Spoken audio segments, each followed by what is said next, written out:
começar aqui a gravação. Beleza. Tá? Estão me ouvindo tudo certinho?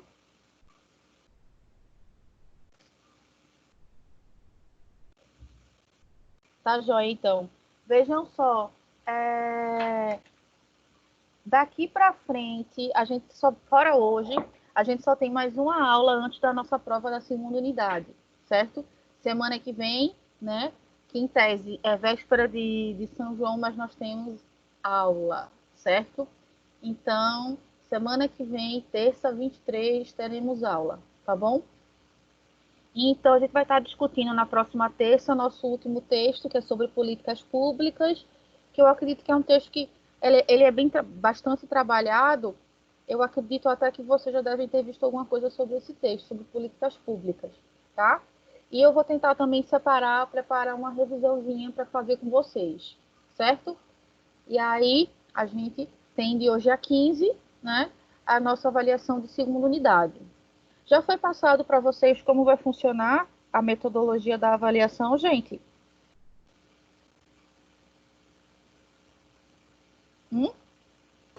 Não, professora, passado ainda não. Nenhum professor explicou para vocês como vai funcionar a avaliação? Não, eu não sei, acho que não. Joana está dizendo que sim no chat. Jo, já passaram para vocês como vai funcionar as avaliações? Ah, certo. Você tem respondido sim a outra coisa. Deve ser a outra coisa. Eu achei que era o 5. Não, beleza. Não, Gi. É o seguinte, a avaliação vai ser no mesmo formato da primeira em relação à plataforma, né? Vai ser via Teams, via aqui o formulário do Teams, né? Igual como a gente fez a primeira, só que diferente da primeira, na segunda a gente não vai ter questões abertas. Todas as questões elas serão fechadas, tá? E nos foi pedido um total de 10 questões de múltipla escolha, tá, gente? Então, serão 10 questões e o período para a realização da avaliação vai ser exatamente o período da nossa aula. Então, a avaliação vai começar exatamente às 19h10, vou botar 19. Vai começar às 19, tá? E vai até às 21h50, certo? Então, vocês vão ter esse prazo para, né, responder aqui via Teams, tá? A avaliação. Salvo quem, né, as pessoas que ainda estão sem acesso, que aí a gente tem um grupinho junto com a Joyce, né, com a Lida, a gente tem um grupo com as pessoas que estão sem acesso ainda, infelizmente, ao Teams. Aí, para essas pessoas, a prova vai ser enviada via e-mail. Mas é uma minoria, são pouquíssimos, tá? A maioria de vocês tem acesso aqui ao Teams. Então, a prova vai ser dentro daquele formato onde vocês respondem. E aí, vocês enviam. E aí, eu vou corrigindo as provas de vocês, todas de múltipla escolha, valendo 10 pontos, tá? Ah, professora, e as atividades que a gente fez? Não se preocupe. As atividades que vocês fizeram podem ser utilizadas em questões assim, por exemplo, a pessoa ficou precisando de um pontinho e meio, uma coisa assim, para atingir média, que eu acho que não tem quase ninguém que está nessa situação, imagino eu. Aí a gente vê as atividades, vê a participação ativa nas nossas aulas, né? Porque apesar da gente não estar fazendo chamada, mas fica registrado, eles geram para a gente um formuláriozinho registrando, né, as pessoas que estiveram presentes nas nossas aulas. Então, também tem como a gente verificar, né, a participação de vocês aqui nas aulas online, tá, gente? Então, tudo isso vai ser levado em consideração. Então, prova 10 questões, múltipla escolha, para ser realizada dentro do horário da nossa aula, ok? Então, as provas começam dia 26, essa sexta agora a outra, né? Começa dia 26 e vai até a até a sexta da outra semana, com a prova, né, da disciplina online de vocês, da DOL, certo?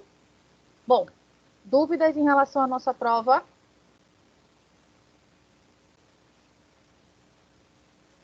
Dúvidas em relação à prova, gente? Dúvida não, professora, assim, é só medo mesmo, porque esse sistema, né? É terrível. Eu mesmo agora passei 40 minutos tentando entrar no sistema.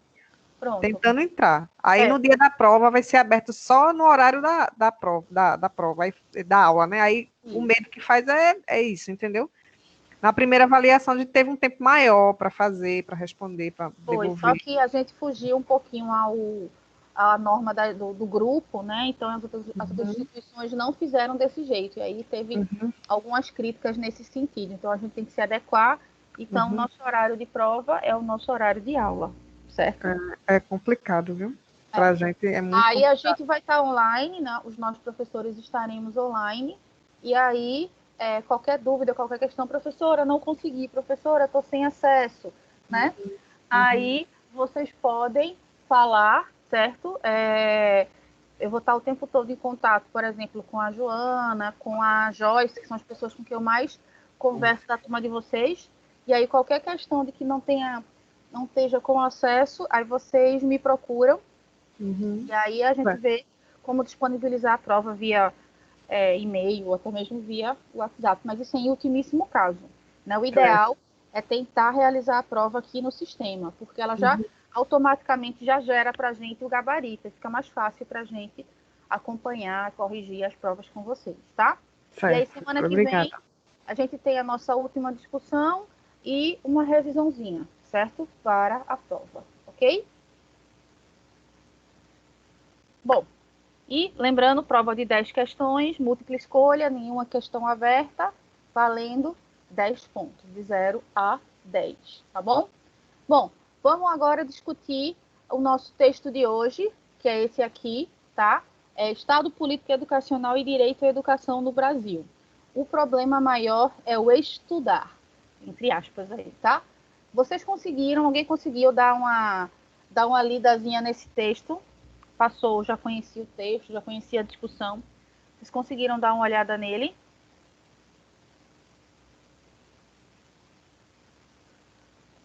Para quem não conhecia, mas vocês estão com o texto aí acessível, gente? Boa, Kátia, conseguiu, não foi dar uma olhada massa, né? Boa, Gi, né? É um texto que ele, de uma certa maneira, sintetiza um pouco tudo que a gente veio falando, certo? Especialmente no que diz respeito à questão de políticas de Estado, né, ou políticas governamentais para a educação. Então, ele faz aquele passeio histórico inicial que a gente já viu em alguns outros textos, mas ele levanta algumas questões interessantes para a gente refletir, né, sobre essa noção, essa ideia de direito ou dever no que diz respeito à educação em termos de Brasil, tá? Deixa eu tirar aqui do compartilhar, para vocês voltarem aqui para me ver, para a gente começar a discutir o texto, certo? Ele fala aqui para a gente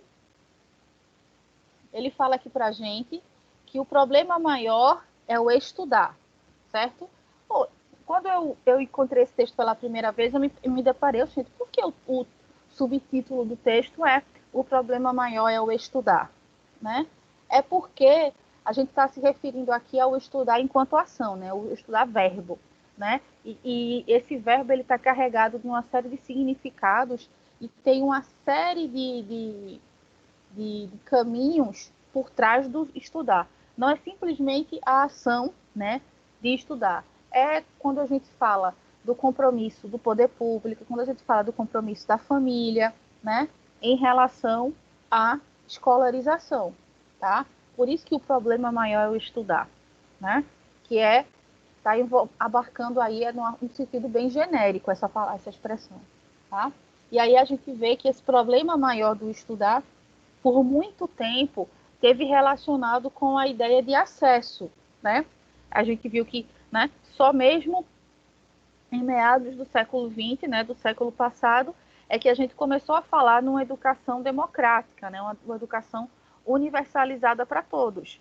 Até então, né, a educação era privilégio da elite, privilégio de poucos, era uma educação a nível muito mais individual do que social, né, que é o que o texto traz para a gente. Então, só mesmo a partir da segunda metade do século passado e mais efetivamente a partir da Constituição de 88. É que vem falando da educação enquanto um direito, né, um direito social, um direito de primeira instância, né, oferecido para nós, cidadãos e cidadãs do Brasil, tá? Mas aí, quando a gente fala de política e de direito enquanto, né, de educação enquanto um direito, a gente tem que falar de política pública, a gente tem que falar de Estado, né, aquele Estadão lá com E maiúsculo, tá? E aí ele vem falando da questão, né, da educação. O problema nosso da educação brasileira tem tudo a ver com o modelo de Estado brasileiro, ou seja, como se dá, né, essa instituição, né, a instituição federal máxima do nosso país, né? Porque o Estado brasileiro, o perfil político e o perfil econômico do Estado brasileiro, ele tenta copiar, né, os perfis em várias épocas, né, mas ele nunca consegue. Então, ele acaba fazendo um perfil de Estado à brasileira. Então, as coisas não funcionam exatamente como deveriam funcionar, trocando em miúdos, tá? E aí a gente fala da perspectiva da política educacional, certo? Que a gente viu quando estudou sobre sistemas de ensino, que enquanto o mundo já no século XIX já possuía, né, os principais países europeus, né, os principais países ocidentais, já possuíam uma política educacional voltada à criação de sistemas de ensino, o Brasil não tinha, né? A gente vem falar em sistema de ensino no Brasil, né, já para posterior à ditadura militar, ou seja, já nas últimas décadas do século XX, que a gente já vem falar em sistema, e mesmo assim a gente ainda entende que o Sistema Nacional de Ensino ele ainda é muito, como é que eu posso dizer, muito, ainda não é robusto no sentido, né, de fato, de envolver toda a nação. E aí a gente não possui esse sistema verdadeiramente nacional. E aí por que isso acontece? Porque a gente tem uma discrepância, né? A gente tem diferenças muito acentuadas entre as regiões do país e entre estados, até mesmo estados dentro da mesma região, né? A gente tem regiões, né, as 5 regiões do nosso país, né? As regiões tidas mais ricas e as regiões tidas mais pobres. E dentro dessas regiões tem os estados, né, com mais condições e os estados com menos condições. E aí tudo isso interfere direto ou indiretamente, né, no sistema de ensino. A gente sabe disso, a questão de verba, como é que vem para a educação, né? A gente estudou sobre a questão do financiamento, né, nas aulas passadas e viu que isso leva em consideração, por exemplo, o quantitativo de aluno, né, o PIB do município, tudo aquilo que a gente já estudou, ok? E aí essa relação entre Estado e política e educação, certo? E aí o texto, ele vem fazendo, né, um pequeno percurso histórico, analisando a evolução, né, da noção, desde a formação do que a gente entende hoje por Estado, né, até o Estado neoliberal atual, que é aquele que nós brasileiros tentamos, de alguma forma, atualmente copiar esse modelo de Estado e de que maneira essas concepções de Estado elas vêm interferindo na forma como a gente visualiza e vislumbra a educação, tá, gente?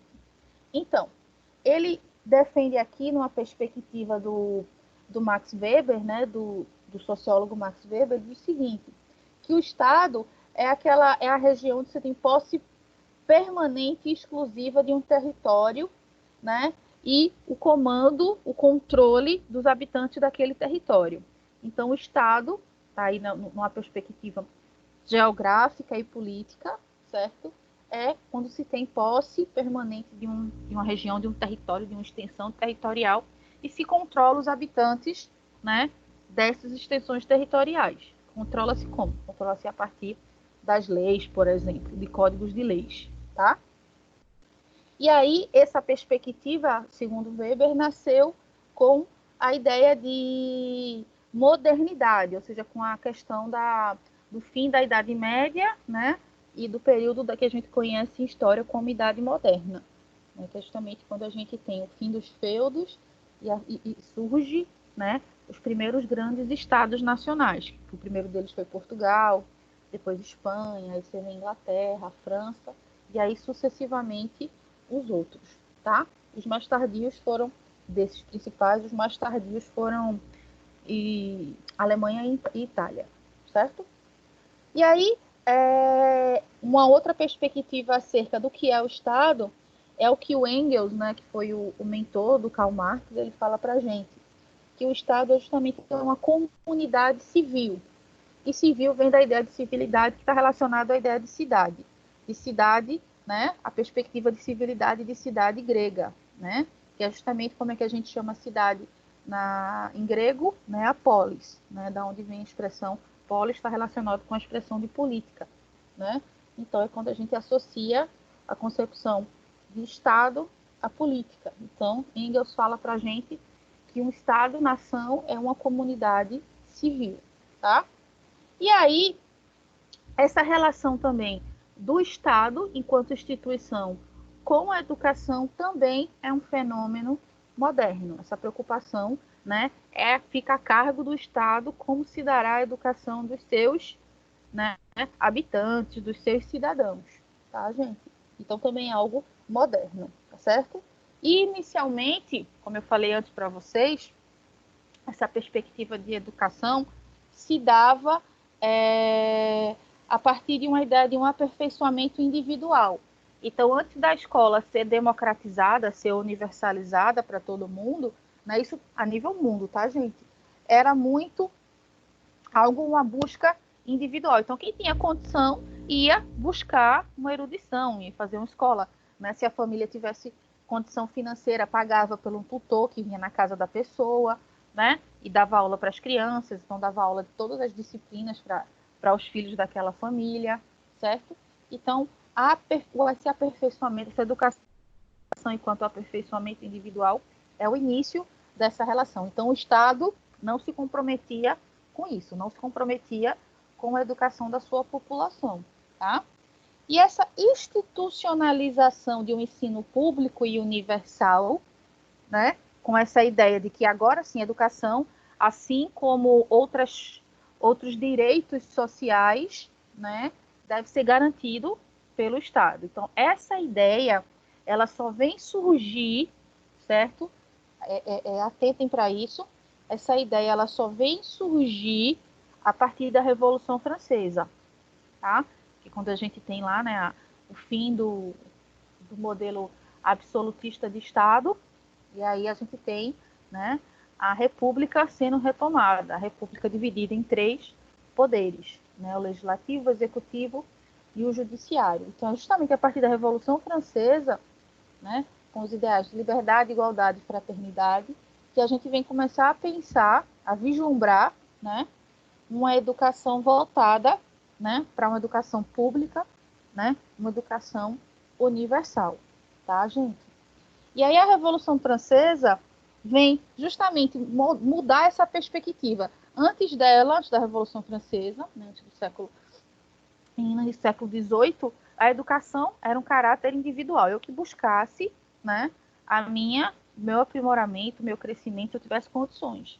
Com a Revolução Francesa, né, ela passou a ser um aperfeiçoamento coletivo, ou seja, aperfeiçoar a coletividade dos membros daquela nação.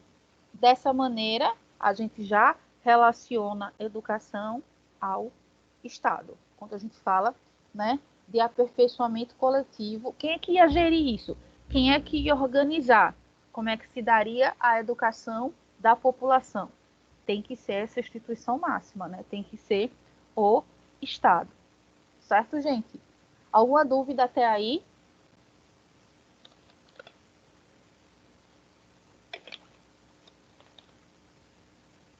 Por favor, não me deixem falando sozinha, tá?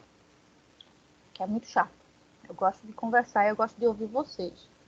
Não gosto quando vocês estão muito caladinhas, muito caladinhos, não. Eu gosto de vocês participando.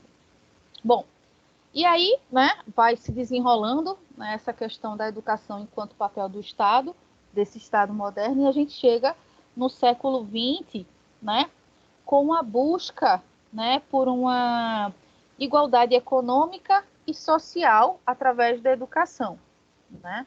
Então, a educação passa a se relacionar agora também com a perspectiva, né, econômica e com a perspectiva de crescimento social. Então, quanto mais instruída, quanto mais educada é a população de uma nação, mais desenvolvida é a própria nação, né? Por isso, quando a gente pega os índices que classificam países, né, em subdesenvolvidos, países em desenvolvimento, né, países já desenvolvidos, um dos fatores primordiais para se estabelecer essa classificação é a qualidade do ensino, né? Basta ver, a gente pega lá os índices do PISA, né, que é o Programa Internacional de Avaliação da Educação, e aí que você vê lá os índices, né? Os países com as melhores notas, digamos assim, certo? São os países que você visualiza que são aqueles tidos como mais desenvolvidos. Você pega lá Finlândia, você pega Nova Zelândia, Japão, Coreia do Sul, né? Esses países que são tidos como, né, modelo, porque a educação é lá em cima. Os índices da qualidade da educação deve estar diretamente relacionado, por quê? É um sintoma, gente, é um sintoma da realidade social de um país. Se a população ela tem acesso à educação, se ela é bem instruída, ela vai ter qualidade de vida.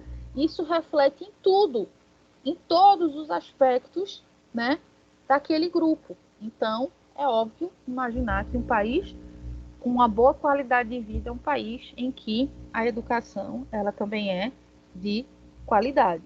E aí eu pergunto para vocês, o Brasil, ele é um país desenvolvido se a gente partir pela ótica da educação?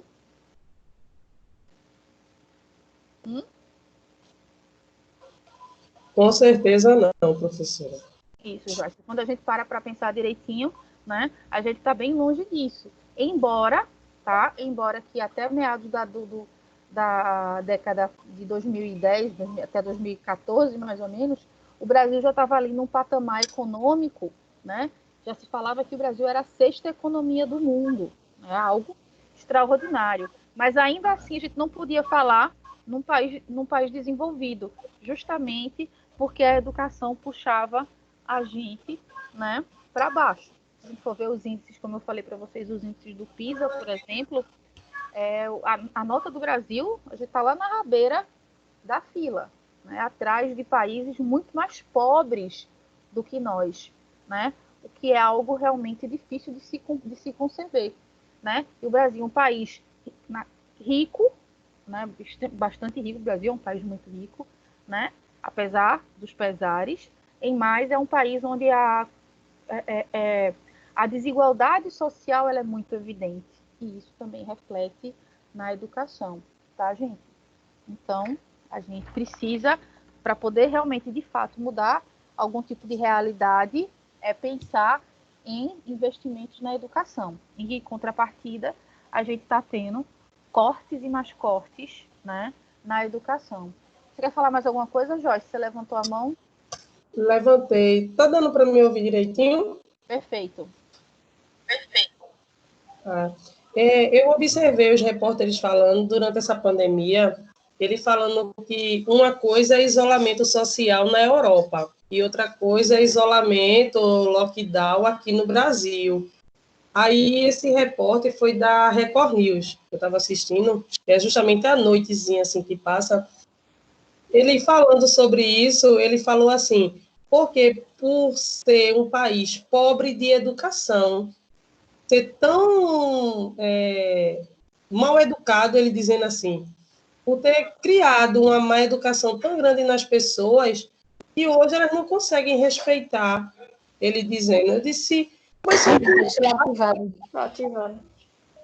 a má educação também vem nesse sentido, professora, das escolas, vamos dizer assim. É do ser humano em si. É saber que não pode jogar um lixo no chão e simplesmente dizer, depois o menino que vai à rua vem e varre. Entendo perfeitamente, mas isso tem muito a ver também, né, com a nossa construção social enquanto modelo de civilidade, né? Isso, o ele nosso, falou nisso mesmo. o nosso país, né? Ele carrega, infelizmente, né? Mazelas terríveis de um passado de exploração, em que isso fica que essa noção de exploração do ser humano sobre o ser humano, desde o início da história do nosso país, enquanto Brasil, a gente tem esses exemplos, né? A inicial relação de exploração do colonizador com o indígena, né? O português, o espanhol, o holandês, explorando o indígena, né? Posteriormente, a vinda da mão de obra escrava, então a exploração, novamente, né? Do colonizador sobre outro grupo humano, que foram os escravos, né? E isso perdurou por quase 400 anos. Né? Muitos anos. Então, hoje em dia, eu falo isso sempre, hoje em dia a gente sofre muito ainda as consequências de todo um passado em cima dessa relação de exploração de determinado grupo sobre outro. Né? Nós sofremos até hoje as mazelas culturais, né, dessa relação. Então, a gente tem como, por exemplo, pegando esse mote que você falou, as pessoas são mal educadas, né, e jogam lixo na rua, jogam lixo porque sabe que vai ter lá o gari, porque sabe que vai ter lá a pessoa que vai recolher aquele lixo daquela pessoa. Aí eu pergunto para vocês, gente, exige algum requinte, alguma sofisticação cognitiva, né? Eu aprender que o lixo é para jogar no lixo, eu preciso ter uma tese de doutorado, eu preciso ter pós-graduação para aprender isso, ou não? Ou isso, né, está muito mais relacionado à questão, né, de caráter, né, cultural. Eu faço porque eu sei que tem alguém que vai lá me servir, eu faço porque tem alguém que vai lá fazer por mim, eu não preciso fazer isso. Foi isso mesmo que ele falou, é porque eu esqueci a palavra, foi caráter cultural que ele estava falando mesmo, das pessoas serem mais educadas nesse sentido mesmo. É você dizer, pronto, acontece aqui mesmo, na rua onde eu moro, que eu digo assim, até dentro da minha casa mesmo, eu digo, olha, tem que usar máscara para sair na rua, mas eu daqui para ali eu não pego não, menino, não sei o quê, eu vou só até ali. E esse só até ali, resumindo a história, pegou, entende? Mas o problema, se fosse só o pegar, né? O problema maior, que aí mostra também outra questão de outro problema moral brasileiro, que é a falta, que é a solidariedade, né? Ou seja, a ideia de eu pensar no outro é que simplesmente eu só estou me preocupada comigo. Eu não vou pegar, gente. A preocupação maior não é você pegar, a preocupação maior é você transmitir. Transmitir. Né? Então, quando você põe uma máscara para ir na padaria, para ir na vizinha pegar alguma coisa, você não está. Aquele ato, você tem que entender que aquele ato você não está pensando só em si, você está pensando no coletivo. E aí, quando uma pessoa se abstém de fazer o uso da máscara, isso só acentua, tá, a ideia de que aquela pessoa não está pensando no coletivo, aquela pessoa não está pensando no outro, certo? É aquela mesma história que a gente já vinha falando, não sei se foi com vocês, que a gente estava tendo essa discussão, né? Daquela campanha do trânsito, né? Da lei seca, né?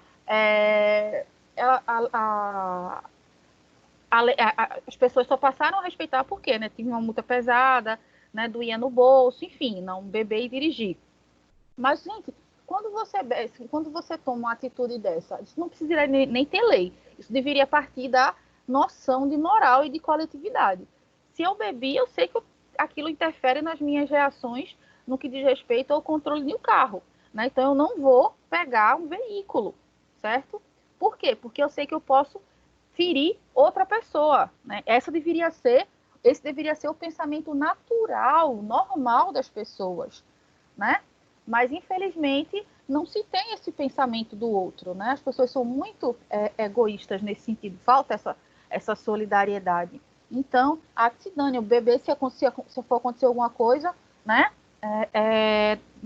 Não vai acontecer só com aquela pessoa, vai acontecer com outra que muitas vezes não tem culpa nenhuma, né? E a questão da empatia, ir para o lugar do... Isso, Kátia, a questão da empatia, né? A gente tem um caso bem emblemático, há alguns anos atrás, daquela família, né, ali em Recife, que foram, né, mortos, a mãe, a filha, enfim, né? Por um cara, né,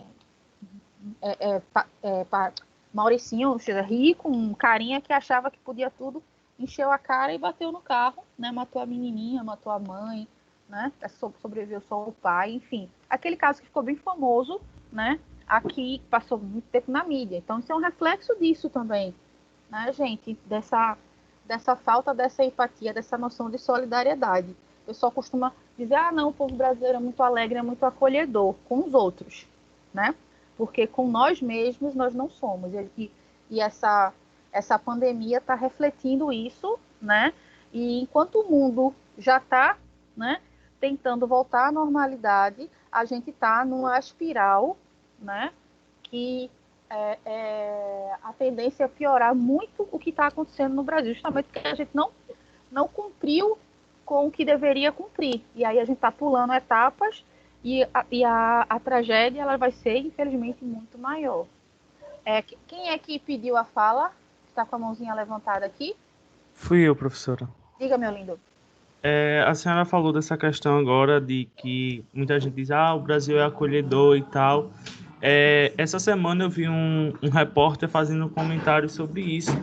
E ele falou que justamente isso, que o brasileiro ele é empático com as questões de fora, com as questões do exterior, porque muitas das coisas que acontecem aqui no país, as pessoas relevam, porque acham que é normal, faz parte da cultura, mas se acontece algo semelhante fora, aí gera a maior polêmica.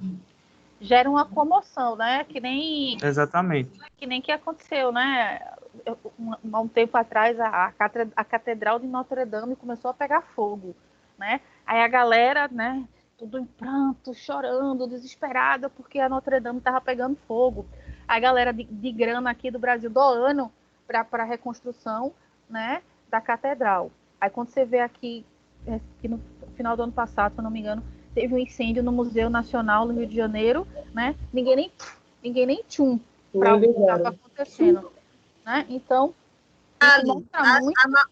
Detalhe disso, né? As doações para recuperar o museu tá vindo de fora do país. Isso, exatamente. Tá vindo de fora do país. As doações, as pessoas que sabem o que é arte, o que é história de verdade, o que significa o museu, são essas pessoas que estão contribuindo para que o museu volte a funcionar. Não são meros brasileiros que são ricos, também, que o Brasil tem cheio de milionário, mas não são eles que estão ajudando, não. As doações estão vindo de fora mesmo, do fora do país. Pois é, né? E isso mostra muito sobre o nosso perfil, quando você fala, né? A gente não está nem aí para a cultura, a gente não está nem aí para a história, a gente não está nem aí para a memória, né? Quando a gente tem uma desvalorização absurda das nossas instituições de memória, isso tem tudo a ver com educação, né, gente? Por exemplo, a gente tem uma gradativa, isso é fato, uma gradativa desvalorização das disciplinas, por exemplo, que trabalham esse tipo de conhecimento, né? Que trabalham a questão de cultura, a questão de arte, a questão da própria noção de memória, né? Porque se a gente olha para os currículos, né, das disciplinas que a gente hoje fala componente curricular, né? Antes da ditadura militar, a carga horária, por exemplo, de disciplinas como História e Geografia era o dobro da carga horária que a gente tem hoje, né? Então, e para vocês terem uma noção, quando a gente teve durante a ditadura militar, vocês já sabem disso, já estudaram isso, mas não custa relembrar, né? A gente teve essas disciplinas, né, História e Geografia, elas deixaram de existir e passaram a ser substituídas por estudos sociais, né? E aí era só o que o governo militar queria que fosse estudado, certo? E as disciplinas de filosofia e sociologia, que trabalha também muito com essa questão de cultura, de arte, enfim, também deixou de existir e foi substituída por moral e cívica, novamente trabalhando essa ideia de respeito à nação, à civilidade, ou seja, ao que o governo queria que as pessoas aprendessem. E aí, quando a gente teve a anistia, a abertura política, né, que voltaram essas disciplinas, aí voltaram com sua carga horária praticamente diminuída na metade. Então, por exemplo, você pega no ensino médio, você tem semanalmente uma aula apenas de 50 minutos de sociologia e uma aula apenas de 50 minutos de filosofia, certo? E 2 aulas semanais de história e 2 aulas semanais de geografia, tá, gente? Quando antes era o dobro disso. E olha que a gente falando de ensino de filosofia e sociologia, né? Hoje nem mais é obrigatório você trabalhar essas cadeiras. Você trabalha se você quiser, né? Então, é um reflexo, né, de um programa, de uma agenda, né, emburrecedora, certo, gente? Da nossa educação. E isso reflete no nosso descaso no que diz respeito à cultura, tá? E, infelizmente, a gente está vendo aí a cultura sendo, né, relegada a segundo, terceiro, quarto plano, né? Primeiro que a gente teve o Ministério da Cultura rebaixado, né, do status de ministério para secretaria. Isso já mostra o total descrédito, o total desrespeito do governo com, né, as questões culturais. Depois coloca pessoas, né, sem o cabedal, sem a especificidade necessária para ocupar os determinados cargos. Então, infelizmente, né, as questões culturais, as manifestações, enfim, estão sobrevivendo por conta própria, porque o poder público não está, né, nem aí. E, grosso modo, a maioria da população, como eu falei para vocês, emburrecida, né, porque em vez de você discutir sociologia, filosofia, história, geografia, que são disciplinas que promovem, né, essa reflexão, esse diálogo com memória, com passado, com cultura, com pensamento crítico, você entope aula de matemática, entope aula de português com a questão técnica, que é gramática, e está tudo certo, né? Ou seja, uma educação apenas que te prepara para, né, servir a uma determinada agenda, né, mas que não quer que você pense, que não quer que você reflita, tá? Então, é isso que a gente tem que ter em mente o tempo todo, na hora que a gente tiver, né, porque vocês estão nesse papel, nesse lugar aí de formadores de opinião, vocês estão formando essas crianças, né, as cabecinhas dessas crianças, então vocês têm uma função social fundamental, tá? Alguém tinha pedido a fala, foi tu de novo, Joyce? Fui eu, Diga. professora. É que Dayana tinha pedido para a gente fazer um mapa mental, aí eu, fazendo a pesquisa, e vi, assim, a frasezinha da nossa bandeira nacional, menina. Eu fiquei impressionada. Ordem e progresso. Eu sempre fiquei tentando, né, entender o porquê daquela frasezinha ali. Aí comecei, graças a essa disciplina de Dayana, eu comecei a fazer uma pesquisa e vi as influências positivistas até em colocar ali, né, ordem e progresso, e colocar as estrelinhas, né, aquela mini constelaçãozinha ali, dizendo que todos aqueles estados que estão ali, inclusive o Distrito Federal, tem que ter ordem para que tenha progresso. E, né? E ordem no sentido de controle. De né? controle Ou seja, mesmo. se você obedecer cegamente, positivismos puros, né? Do positivismo de Kant, né? Aquela ideia, né? Bem assim, bem cabresto. Isso. Né? Então, de fato. O ensino tecnicista total era só para fábrica e tal. Eu fiquei impressionada. Eu, depois que eu fui fazer esse mapa mental, assim, que eu me aprofundei mesmo, foi que eu percebi isso. Nada por acaso, tá? Bom, mas voltando aqui ao que a gente estava discutindo, né? Continuando, não deixa de continuar, é a ideia de educação entendida como um direito social, né, e assegurada através das políticas públicas, né? E aí, já adiantando a discussão que a gente vai ter na semana que vem, o que são políticas públicas, né? Tem uma expressãozinha que define bem rapidamente o que são as políticas públicas, que é aquela frase, o Estado em ação, ou seja, o Estado agindo. Isso são as políticas públicas, ou seja, políticas, né, ações para a população. Então, quando a gente fala em políticas públicas, é dizer que o Estado está agindo, tá, gente? E aí, na Europa, né, como eu falei, no século XIX, já haviam sistemas educacionais nacionais, enquanto no Brasil a gente ainda estava muito atrasado nisso, tá, gente? E aí vem todo aquele processo que vocês já conhecem, né? A década de 30, com a Constituição de 34, onde já se vem falando da educação enquanto dever do Estado.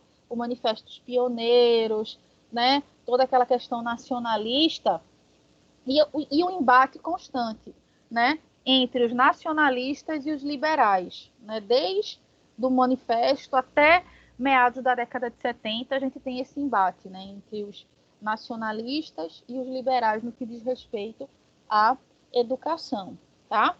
E em relação ao mundo, que depois vai reverberar no Brasil, né? A gente tem dois marcos históricos muito simbólicos no século passado, né? Que interferiram diretamente nos modelos de Estado e, consequentemente, na relação do Estado com a educação, que foi, né, o fim da Guerra Fria, né?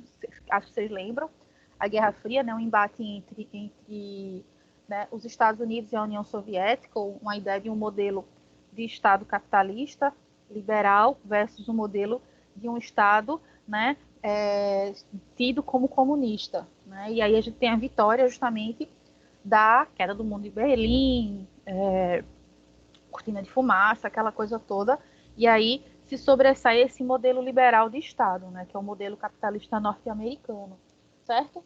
E isso, juntamente com o fim da Guerra Fria, né, no final da década de 80 e início da década de 90, a gente tem mais fortemente algo que a gente também já estudou, que foi os impactos da globalização. Então, aliado a esses dois eventos, né, isso fez com que o Estado ele se reinventasse, né, ele se visse dentro de uma outra perspectiva. E aí o Estado ele estava muito relacionado aos interesses do mercado, ou seja, do dinheiro. E aí no texto, esse Estado, né, visando os interesses do mercado, ou seja, um Estado liberal que visa muito atender, né, as necessidades da iniciativa privada, dos grandes empresários, como é que se relaciona com a educação, esse modelo de Estado. E aí no texto que eu passei para vocês, deixa eu compartilhar aqui, que tem um trechinho que eu queria ler com vocês. Deixa eu botar aqui na compartilhamento com vocês. Estão vendo aí minha tela, gente? Do texto? Estão vendo aí? Eu estou descendo porque eu quero ir lá até a página. Eu quero ir até a página 8. Estou na página 4. Deixa eu ir até a página 8, que tem um trechinho que eu quero ler para vocês. 6, 7. Página 8. Né? Lá o terceiro parágrafo da página 8 vem falando muito sobre essa questão desse Estado, né? Sobre a influência do mercado. Pronto, ó. Aqui, ó. Com as transformações, vocês estão vendo, gente? Isso que eu falei para vocês aqui. Estão vendo minha apresentação? Estão vendo lá? Oi? Sim. Pronto. Então vamos fazer. Se vocês tiverem com o texto aí em mãos, vocês leem no texto de vocês. Senão a gente eu leio aqui. Professora, Oi. o meu não está aparecendo, não. É slide que a senhora está colocando? Não, só é o tá aparecendo texto mesmo. Não, é o texto mesmo. Nossa, eu vou ter que abrir aqui. Vou procurar aqui no meu computador o texto. Pronto. Aí é na página 8 que a gente está justamente discutindo essa questão, né, da vitória do modelo, né, do Estado capitalista e como isso influencia na educação. Aí é nesse parágrafo aqui que diz o seguinte: com as transformações do capitalismo em escala mundial, né, com a vitória, né, dos Estados Unidos, da chamada Guerra Fria, esses dois parâmetros são neutralizados, essa ideia, né, de liberal versus nacionalista, são neutralizados. E o que se assiste é um atrofiamento do Estado quanto às suas responsabilidades com a educação, que não integra, como vimos, a tradição liberal. Daí a propriedade do termo novo liberalismo, né? A questão do neoliberalismo, esses estados neoliberais, onde o Estado, né, a nação, o Estado e Constituição, tem poucos poderes, intervém pouco, tá? Esse atrofiamento, esse encolhimento do Estado se opõe fortemente ao modelo intervencionista e desenvolvimentista que o Brasil, né, que o país, vinha adotando desde 1930. Né? Se a gente lembrar né, do primeiro golpe, que foi com o Getúlio Vargas, ele teve uma política extremamente intervencionista, ou seja, o Estado intervinha em tudo, tá?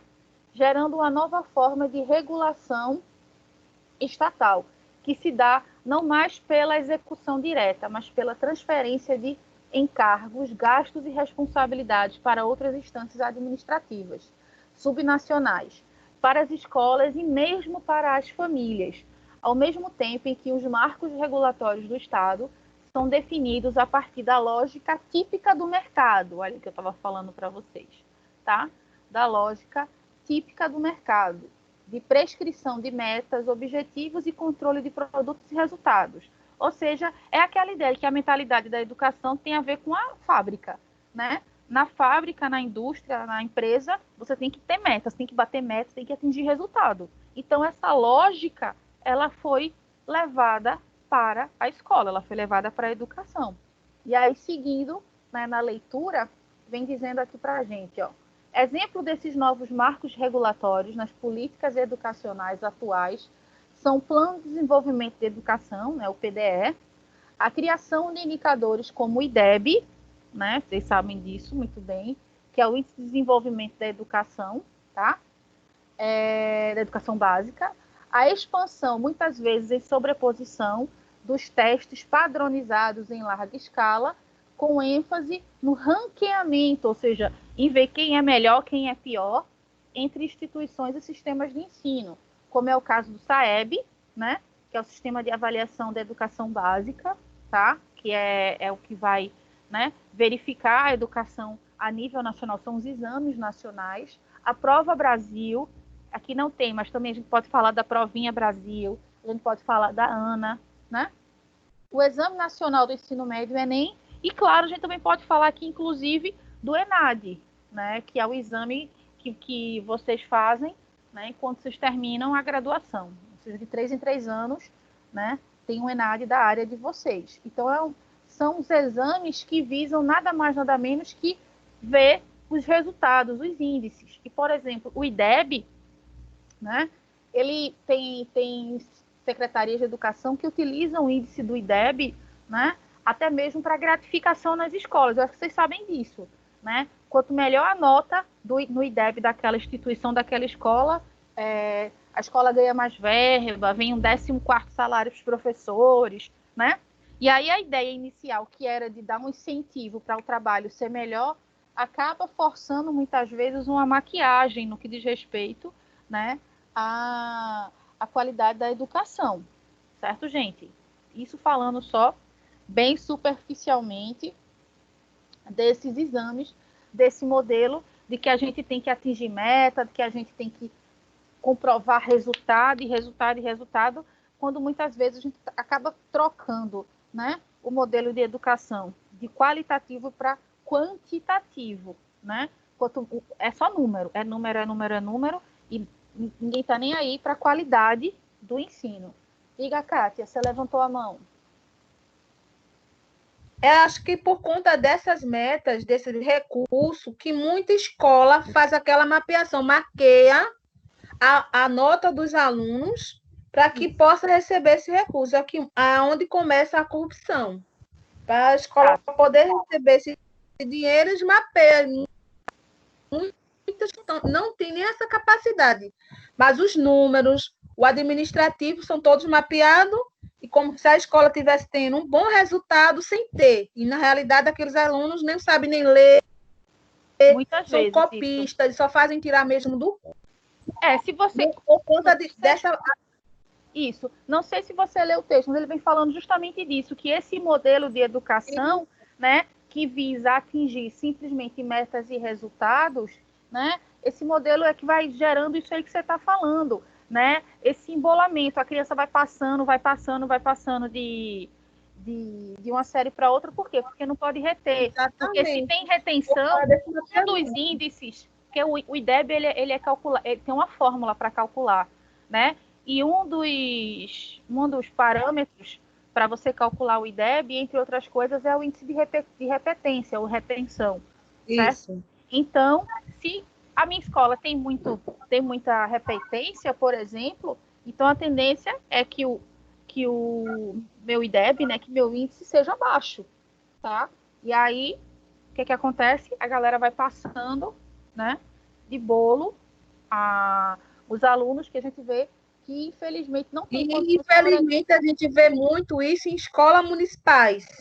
Sim. Porque elas precisam mostrar que estão trabalhando, que os alunos estão correspondendo com a educação. Então, é muito que acontece nas escolas municipais. Nem nas estadual fica mais complicado, mas a municipal, ela é caso terrível. Como eu trabalhei e vivenciei isso, então, para mim, é terrível.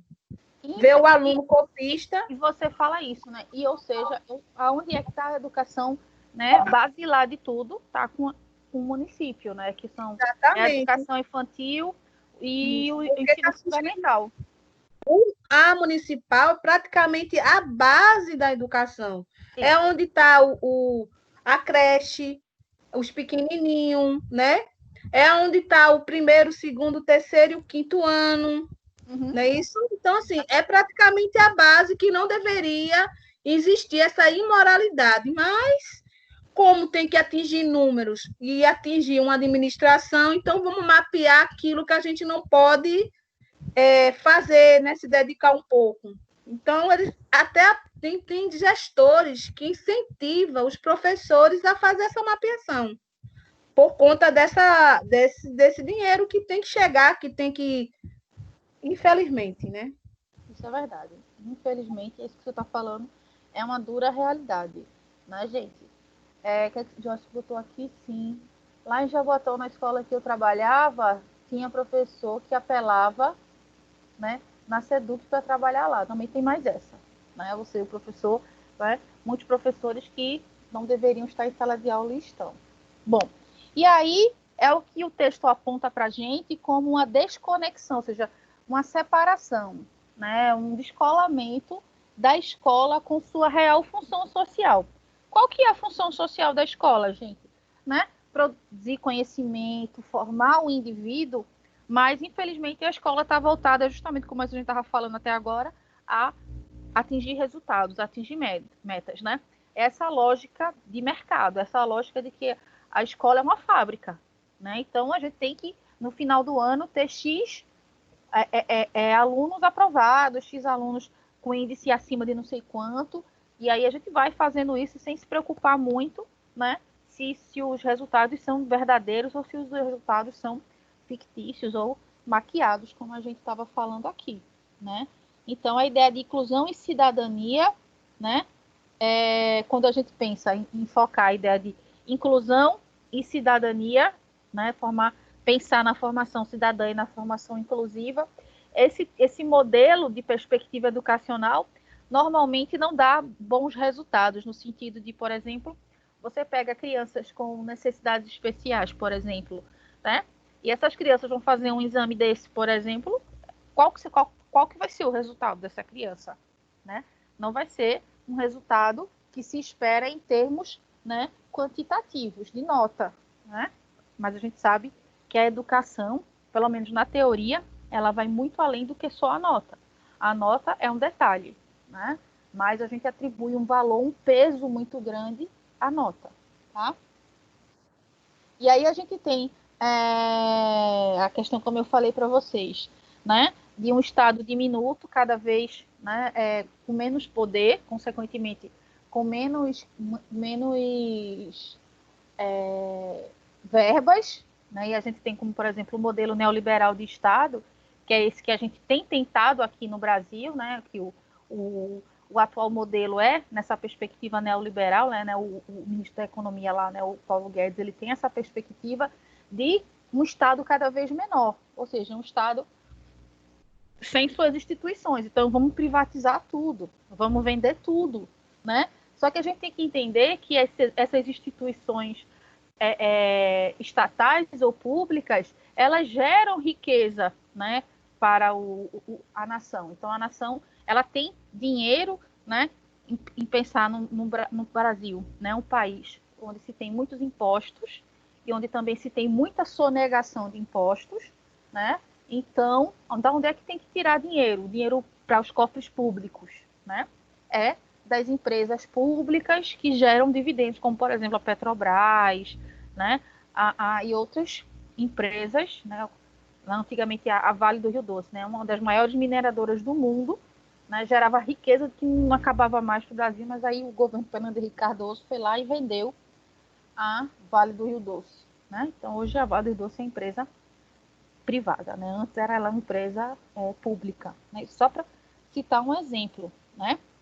Como recentemente estavam querendo vender, né, a Embraer, né, a empresa brasileira, né, de aviação, né, que o Brasil, há uns anos atrás, era fabricante de aviões, né, vendia aviões feitos, né, na Embraer aqui para empresas no mundo todo. Hoje está querendo vender a empresa, né, ou seja, dizendo que a empresa não dá lucro, a mesma coisa dos Correios, né, e aí é um modelo de enfraquecimento, né, do Estado, certo, gente? E aí esse modelo que a gente tem é um modelo, né, diminuto, que é um modelo que vem dificultar cada vez mais a que a gente busque sanar essas dívidas sociais, né? E aí o que é que a gente faz, né? A gente, ao invés de ir lá e tratar a causa dos problemas, ou seja, ir para a origem dos problemas, a política educacional brasileira, ela trata das consequências do problema. Então, não procura evitar que aconteça. A gente faz só paliativo aqui, passa um band-aidzinho para resolver. Como é o caso, por exemplo, né, de programas de inclusão, né, a própria questão das cotas, né? Eu sou a favor das cotas por conta de uma reparação social, mas eu gostaria que a gente não precisasse ter cotas, né, para acesso à educação superior, por exemplo. Eu queria que a educação ela fosse democrática e igual para todo mundo, né? Mas infelizmente a gente sabe que a realidade do nosso país não é essa. A gente precisa, né, criar medidas paliativas aqui, mas na verdade a gente deveria estar atuando era na origem do problema. Outra questão também, a educação de jovens e adultos, né? O ideal é que a gente não precisasse ter turmas de educação de jovens e adultos, né? Porque as turmas de EJA são um reflexo, né, do fracasso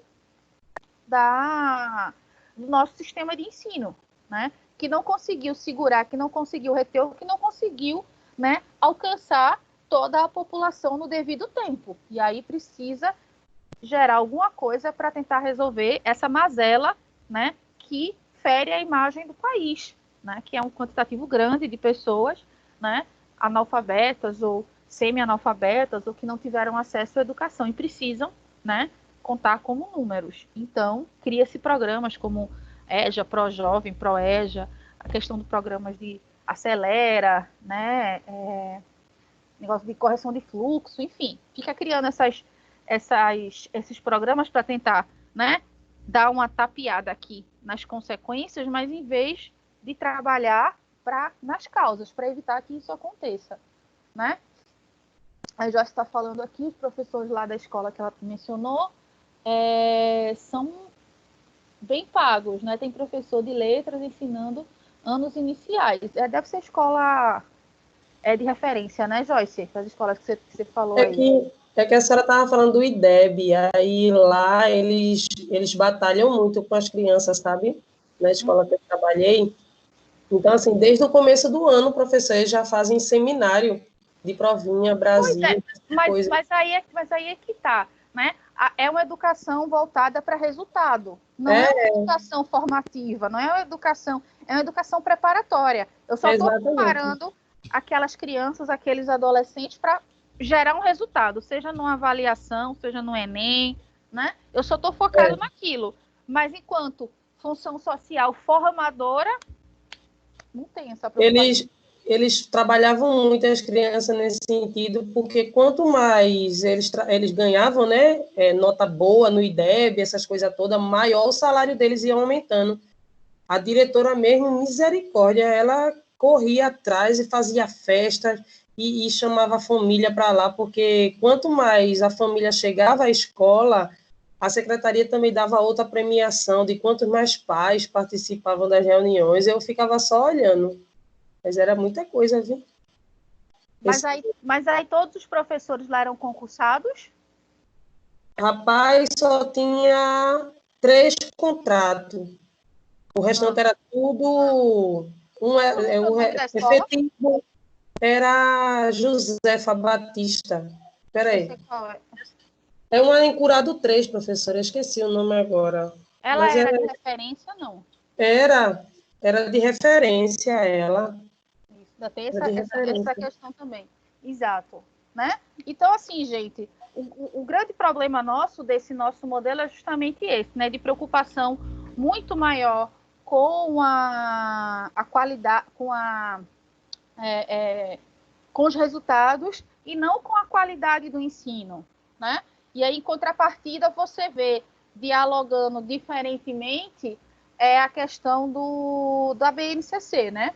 Que a BNCC ela vem falando de uma formação universal do indivíduo, de uma formação holística, não só no que diz respeito a habilidades cognitivas, mas também numa perspectiva de habilidades socioemocionais, né?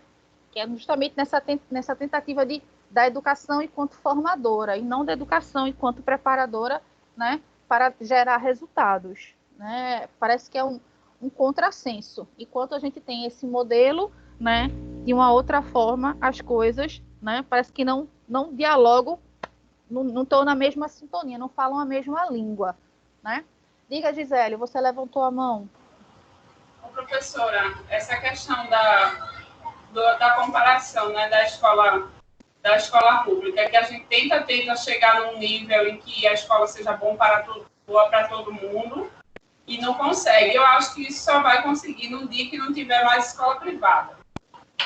E for educação pública para todo mundo. Aí os filhos dos políticos, da elite, de todo mundo vai querer investir na educação, né? Porque não vai ter mais como separar o seu filho da escola pública, e no dia que isso acontecer, ou seja, que eu acho que nunca vai acontecer, aí sim a escola estaria igual para todo mundo teria acesso, e seria escola de qualidade para todos, como a gente vê aí em outros países.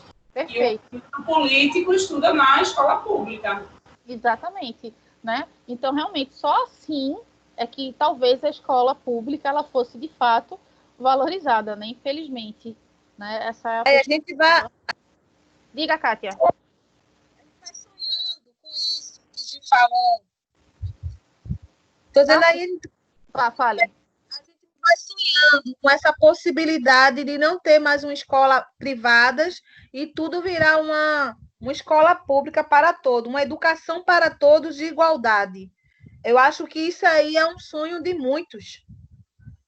Porque se fosse uma escola para todos de igualdade, é como o Gi falou, tudo seria muito mais investido, tudo teria mais seriedade, a educação seria uma igualdade, todo mundo teria o direito de uma boa educação. Então, eu acredito que não é muito interessante para o nosso país na questão politicamente falando. Então, é um sonho mesmo.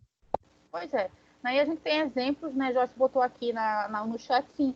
A Finlândia é um exemplo desse. Então, acho que eu já até falei para vocês isso, que lá o boom, né, a guinada, né, no que diz respeito à educação e, consequentemente, à economia, aspectos sociais, se deu justamente quando a educação, né, ela deixou de existir escolas privadas lá e todas as escolas na Finlândia elas se tornaram públicas, né?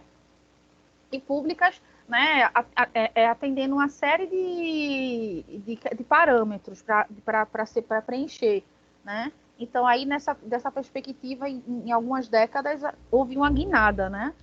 Eu vi uns documentários da Finlândia, eles têm uma questão de mente, assim, de visualidade para frente, que é uma beleza. Até questão de presídios, questão econômica lá, é muito... Eles têm uma visão muito ampla sobre isso. Então, porque, gente, se a gente para pensar, se a gente investe em educação, a gente, por exemplo, diminui o índice de criminalidade, de drogas, né? Então, se a gente trabalha direito aqui, os problemas aqui na frente a tendência é que eles vão diminuindo. Exatamente. Né? É uma visão ampla da educação, né? Isso. Então, e dos pequenos detalhes, por exemplo, o modelo de escola, o modelo de sala de aula, a formação dos professores, a remuneração dos professores. Então, tudo é pensado, né, no intuito realmente de gerar uma educação de qualidade, e não uma educação, infelizmente, de resultados, né? Uma educação de tipo fábrica, que é o que a gente tem no Brasil, tá, gente? Então, realmente é bem tenso nesse sentido. É o que Josi, Oi. né? É o que Josi falou agora há pouco. Você vê uma escola que tem que mostrar uma boa qualidade, mas que a gestão e os professores só têm uma dedicação mais porque estão visando números no final do mês. Aí eu fico me questionando, será que esses professores realmente eles estão fazendo por amor ou é uma questão de sobrevivência, né? De mostrar números? E eu, no final de tudo isso, será que esses alunos eles vão corresponder realmente lá na frente? Né? Eles vão ter resultado de todo esse esforço dessa gestora, desses professores? Ou eles só querem mesmo aumentar a questão de números no salário deles? Tudo isso é uma questão que a gente tem que ver. De fato, o Ministério tem que ter uma fiscalização mais séria sobre essas escolas, sobre os administradores das escolas, para poder ver se dá uma engrenada na nossa educação. Então, mas aí o grande problema, como a gente foi falando, né?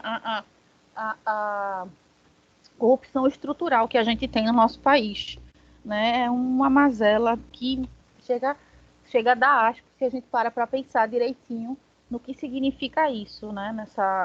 Nesse interesse de dar um jeitinho para resolver tudo. Quanto mais informação a gente tem, mais dá asco, mais a gente fica decepcionada, mais é triste. Né? A ignorância, ela é doce, né? As pessoas ignorantes, elas não se desesperam, porque elas não sabem do que está acontecendo, né? Mas a gente que se informa acaba ficando, né? Inclusive adoecendo, né? Se a gente parar para pensar. Bom, em relação à questão das políticas educacionais relacionadas ao direito à educação, a gente tem que levantar 2 aspectos, tá? Que é o aspecto do acesso e o aspecto da permanência. Não basta só eu oferecer escola para todo mundo, né? Eu tenho que garantir a permanência dessas pessoas na escola, que é um grande desafio, né? Da educação hoje é você. Beleza, hoje já se fala que a educação ela é de fato democrática, ela atinge todo mundo. Mas as crianças, os adolescentes, eles permanecem na escola, a gente sabe que a evasão ela é muito grande. E outro exemplo disso, volto a falar, são as turmas de EJA, que estão aí para justamente suprir a necessidade das pessoas, né, que por algum motivo, tá, abandonaram a educação em alguma etapa. Não cabe a mim nem a vocês julgar quais os motivos que levou aquela pessoa a evadir, mas é um outro problema. Então a gente tem que levar em consideração, né, para a qualidade da educação esses 2 aspectos. Não só oferecer a escola, mas também tentar garantir a permanência desse menino, dessa menina, dentro da escola, pelo menos nos anos letivos da educação básica, tá? Diga, Kátia, levantou a mão de novo? Eu particularmente fiz o EJA, porque teve uma época da minha vida que eu parei de estudar, porque tive que trabalhar, né? Sou de filha de 12 filhos, sou a mais velha, então parei de estudar. Então, para eu, hoje, quase 50 anos, estar fazendo a faculdade, eu parei lá atrás. Eu terminei meus estudos fazendo EJA. Então, assim, e a dificuldade era muito grande. Por quê? Porque eu, como era mais velha da sala, tinha muitos jovens que também trabalhavam e que estavam ali, muitas vezes, só fazendo bagunça, sabe? Então, assim, tem que ser revista se isso realmente funciona, ou só é números mesmo. Porque se você não se esforçar mesmo, não aprende nada. Os professores dava pena. Ele querendo dar aula e os alunos saía da sala e gritava, não tinha condição. Então, assim, tem que rever esses métodos de ensino, que realmente é triste que só é números mesmo, porque não dá para ele aprender nada, professor. Era muito, muito horrível. Era muito horrível. Não tinha, se a gente não for buscar conhecimento em outros lugares, dentro de uma sala de aula que está fazendo o EJA hoje, não absolve, porque os que não querem nada, que estão ali dentro da sala também, dificulta a vida de todo mundo. E os professores, eles ficam de mão atadas. Então, não sei se funciona muito bem, não, esses EJA aí, não. Pois é, ainda tem mais esse fator, né? Mas é aquilo que eu falei. Se o sistema tivesse funcionado certinho, a gente não precisaria ter EJA, né, gente? Porque a garantia da permanência, né, evitaria que no futuro a gente precisasse ter uma modalidade de ensino para tentar sanar, né, equiparar essa disparidade da educação. Mas Né? você acha que a questão econômica também influencia muito para a evasão Sim, das escolas? sim, sem sombra de dúvida, Estou né? mais gritando. Como você bem falou aí, né? A sua motivação foi uma motivação econômica. Né? Você precisou trabalhar para sustentar, ou ajudar a sustentar a sua família. E isso é uma realidade de muita gente que faz hoje, né? Aulas, cursos de EJA, justamente essa, né? Uma das motivações foi essa. Então, a questão econômica está diretamente relacionada. Não tem para onde correr, tá? Professora, Oi. e também dos procedimentos dessa evasão é as formas de avaliação também da escola. E muitas vezes o conteúdo não é dado da forma correta e a avaliação, a cobrança de que você passe de ano, a exclusão daqueles que não conseguiram atingir ao determinado objetivo. Eu acho que tudo teria que ser mudado, o currículo, a forma como se avalia, para que a gente pudesse ter como eu digo assim, uma coisa gradativa, em que a pessoa fosse de acordo com os aprendizados e evoluindo, sem precisar dessa avaliação, que é como a gente estava falando, que as pessoas se preparam somente para determinada prova e querem passar naquela prova específica. E se eu não passar naquela prova, independente dos meus saberes ou não, eu não vou servir, eu não vou atingir o que é esperado.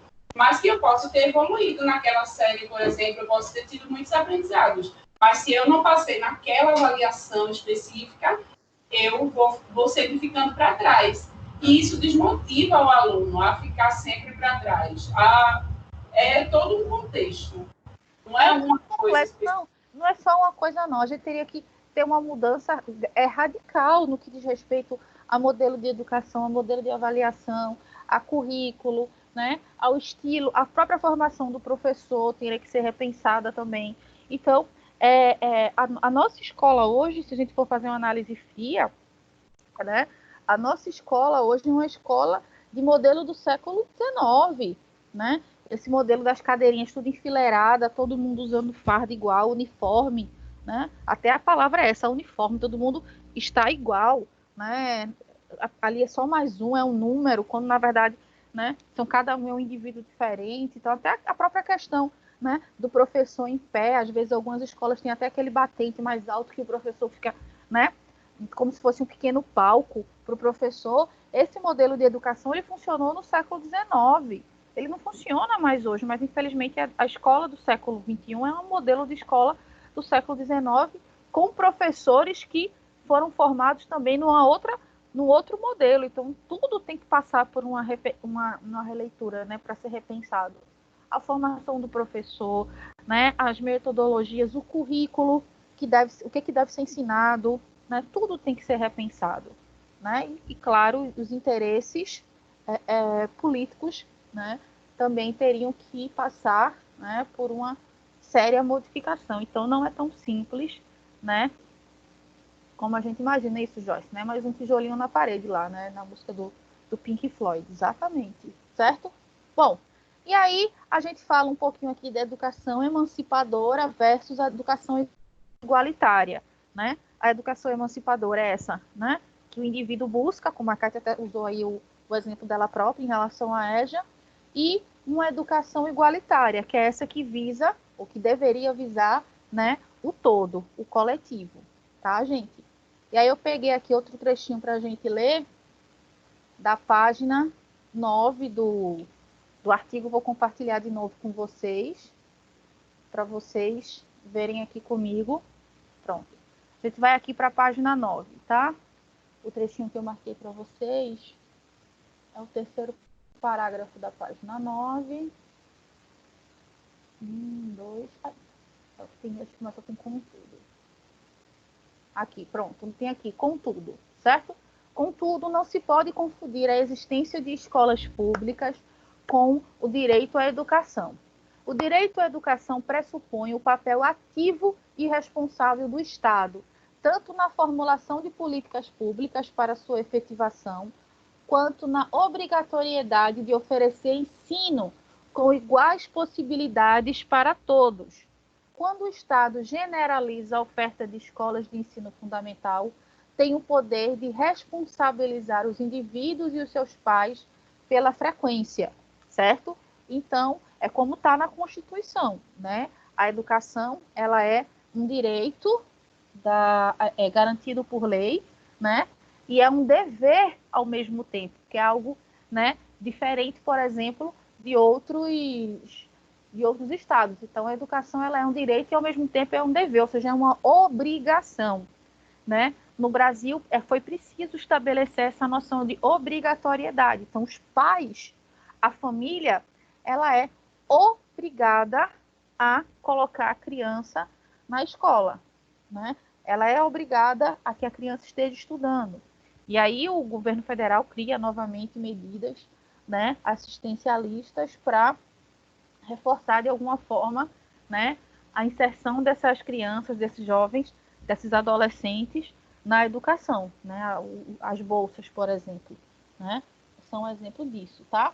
E aí o direito à educação, essa ideia de obrigatoriedade escolar, como eu vinha falando para vocês, né, que ao mesmo tempo é um direito e ao mesmo tempo é um dever. Ainda nessa página 9, tem um trecho que eu também queria ler para vocês, que é o último parágrafo aqui dessa página, que diz: no Brasil, o processo de afirmação dos direitos de cidadania, ainda inconcluso, irá conferir um grau maior de ambiguidade nas medidas de proclamação e de implementação do direito à educação, uma vez que apenas a partir de 1988, né, com a Constituição, uma concepção universalista dos direitos sociais foi incorporada ao sistema normativo brasileiro, ou seja, às leis brasileiras, e que o processo de afirmação dos direitos no país foi assinalado pela defasagem entre os princípios igualitários proclamados na lei e a realidade da desigualdade e da exclusão. Ou seja, né, a lei diz uma coisa, mas a realidade, né, é outra. A ideia do real e do ideal, né, que difere aí um pouquinho. E aí esse caráter emancipatório da educação, ou seja, libertador, fica à mercê da escola reprodutora, como a gente falou aqui, reprodutora de conhecimento, tá? E essa reprodução de conhecimento também reflete, né, a escola enquanto local de reprodução das desigualdades, né? Onde fica cada vez mais acentuado a desigualdade social. Basta a gente ver, por exemplo, alguma disparidade no que diz respeito a resultados de escolas públicas versus escolas privadas, né, gente? Essa disparidade que não deveria existir, tá, gente? E aí, na página 10, deixa eu ir aqui para a página 10, estou na 8. Na página 10, o terceiro parágrafo também da página 10, eu separei para a gente ler. Primeiro, segundo. Ó. Primeiramente, aqui, ó, vamos ver aqui o terceiro parágrafo, que eu também separei para a gente ver. Aqui, ó. Além disso, perdão, aqui em cima, o ideal emancipador e igualitário do direito à educação também foi mitigado pelas próprias relações que se estabeleceram na dinâmica interna da escola, já muitas vezes denunciadas como reprodutoras das desigualdades, como eu falei para vocês, das desigualdades sociais, e como inculcadoras de valores e interesses das classes sociais que detêm o poder econômico e político. E inculcadora aqui no sentido de colocar na cuca das crianças, ou seja, incutir aquela ideia que a elite quer que as crianças tenham, tá? As práticas curriculares, avaliativas e de gestão das escolas brasileiras vêm ao longo da história corroborando um contexto de exclusão de um enorme contingente de brasileiros da plenitude do significado do que significa mesmo direito à educação, composto pelo acesso, pela permanência e pela qualidade para todos. Acesso, permanência, mas, acima de tudo, qualidade. Isso deveria ser o pressuposto de tudo, mas, na verdade, acaba sendo, né, uma utopia, um sonho, que está descolado aí da realidade, tá? E aí essa ideia de educação enquanto uma imposição, né, infelizmente a gente precisa, né, obrigar que as famílias coloquem as crianças, né, na sala de aula, justamente porque a gente tem uma desvalorização absurda, gente, da educação, né? Não sei quem já teve aqui em sala de aula, em escola pública, que ouviu de criança, né, que ele prefere ser bandido do que estudar, né? Infelizmente, a gente vive numa situação como essa, né, onde as crianças dizem isso para a gente, tá? Lá na página 11 também tem outro trechinho que eu queria ler para vocês, que é o 4º parágrafo, né, que diz: apesar disso, começa aqui, né, onde tem aqui, apesar disso, no sistema normativo brasileiro, o direito à educação correspondeu à obrigatoriedade escolar, como imposição ao indivíduo e não como uma responsabilidade estatal. Mesmo quando se tornou responsabilidade estatal, não havia uma concepção universalista que lhe servisse de base. Só a partir de 1988, ao direito à educação por parte do indivíduo correspondeu à obrigatoriedade de oferecer educação por parte do Estado.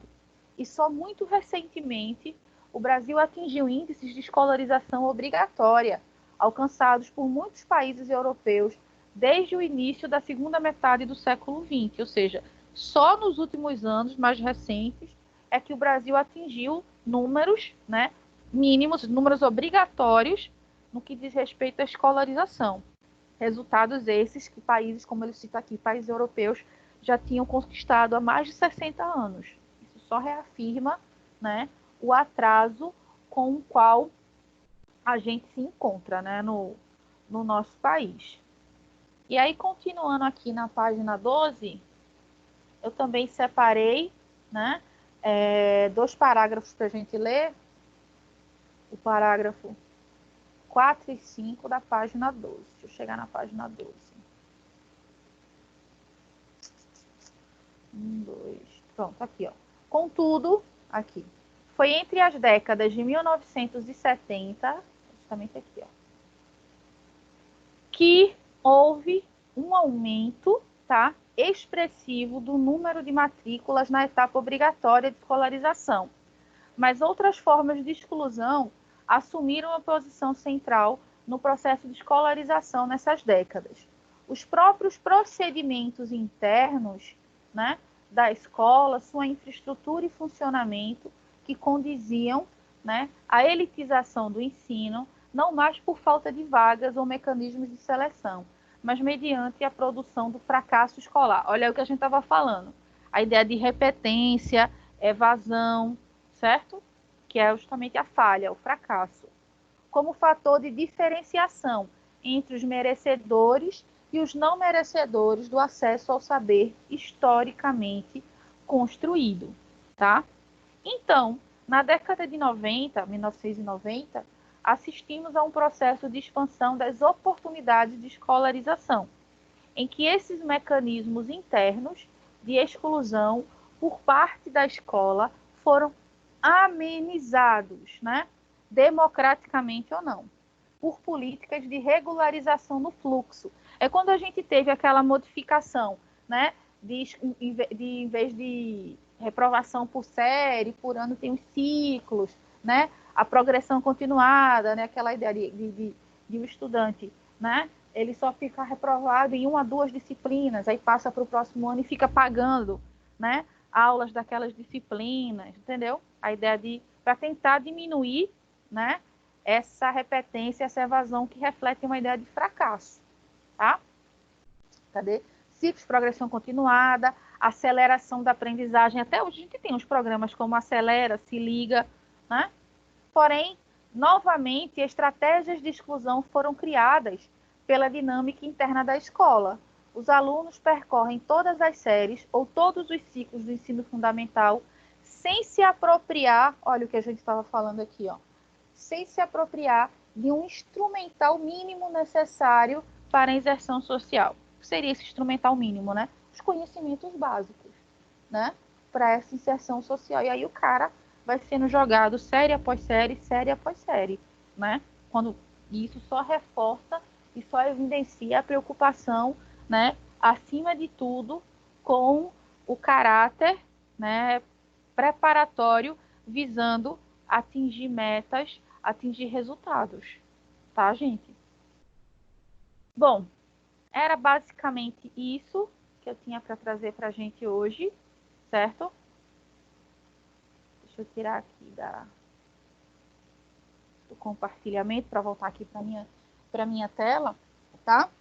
Era essa discussão, era essa reflexão que eu queria trazer para vocês quando eu pensei em trazer a escola enquanto, né, a educação enquanto um direito que deveria ser assegurado pelas políticas públicas, certo, gente?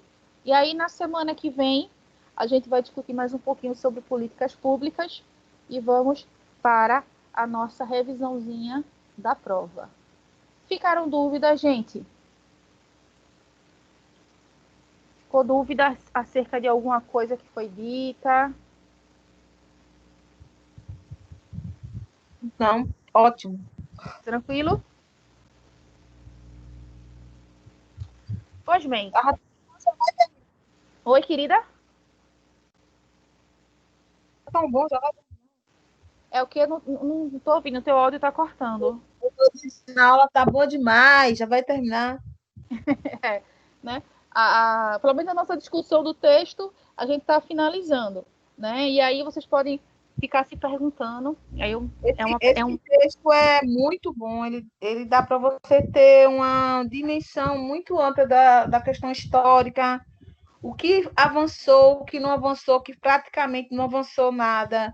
Isso. É muito triste você ver a tabela do índice de reprovação, do índice de evasão de escola, e você ainda ter essa consciência em pleno século XXI, no 2020, ainda ter essa questão de evasão, da falta de alfabetização. É muito triste você ver que você dá passos lentos quando você lê um artigo desse riquíssimo e vê que não mudou nada, que a gente continua do mesmo jeito. E aí faz essa comparação, né, do Brasil em relação, né, a outros países, né, aonde a gente deveria estar e quão longe a gente está, né? E infelizmente a gente tem dado cada vez mais passos para trás. A gente copia tanto outros países em questão de vários setores, tento pelo menos, porque não deveria copiar coisas boas de verdade, uma democracia de verdade, um liberalismo de verdade. Eu acho que tudo isso é aquilo que deveria ser copiado, né? Mas, infelizmente, a gente vai ficar só... A gente copia e adapta a brasileira, e aí fica esse saceiro que a gente vê, né? Em vários aspectos, em várias áreas, economia, educação, cultura, certo? Bom, queridos e queridas, se vocês não tiverem mais nenhuma dúvida em relação à discussão da gente de hoje, né? Eu vou encerrando a nossa discussão, tá? Reforço, semana que vem, né? Seria interessante que o máximo possível de vocês estivessem presentes para a gente fazer a última discussão e fazer uma revisãozinha para a nossa prova. Só relembrando para quem porventura não estava no início da aula, a nossa prova vai ser de hoje a 15, né? Dia 30, se não me engano. Dia 30, certo? Vai ser a nossa avaliação, né? 10 questões, múltipla escolha, vai ser aqui no Forms, no Teams, certo?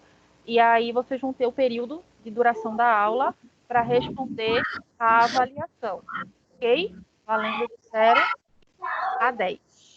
Tá, gente?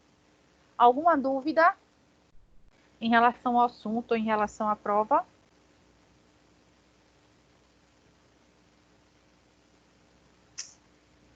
Se não tiverem mais... Não, professora. Professora. Oi, querida, diga, Gi. No caso, Débora. Oi, Débora. No caso, a prova da gente, ela vai começar de 7 até as 9, é? Até as 9h50. Certo, obrigada. Tá certo? Vai ser o prazo que vocês teriam, por exemplo, se a gente tivesse em aula presencial, né? A gente não começa a aula, né? A gente vai até 10 para as 10, então vocês vão ter até esse período para responder a prova, tá bom? Certo, obrigada. Pronto. Bom, se não tem mais nenhuma dúvida, se não tem mais nenhuma outra questão em relação à nossa prova, eu vou encerrando aqui, vou parar agora a gravação da aula, certo? Agradeço a presença de vocês